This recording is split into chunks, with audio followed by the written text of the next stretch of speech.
অতি সম্প্রতি এইচএসসি পরীক্ষার ফলাফল প্রকাশিত হয়েছে। যারা ভালো করেছো তাদেরকে অনেক অনেক অভিনন্দন। যারা ভালো করতে পারোনি তারা কেউ কেউ আবার মারাত্মক রকম মনোপীড়ায় ভুগছে। তোমাদের মনোপীড়ায় ভোগার কারণ নেই। যারা ভালো করেছো তাদের সামনে কিন্তু আরেকটি বড় প্রতিযোগিতা রয়েছে। সেই প্রতিযোগিতার বাজারে তোমাকে টিকতে হবে, মাথায় রাখতে হবে বিষয়।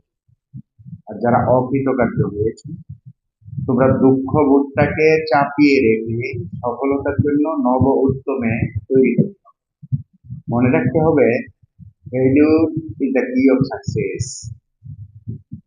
ব্যর্থতাই সফলতার চাবিকাঠি। তুমি আজকে ব্যর্থ হয়েছো, আগামীকাল অতি অবশ্যই সফল হবে। এটা তোমার মনে রেখে নতুন ভাবে শুরু করতে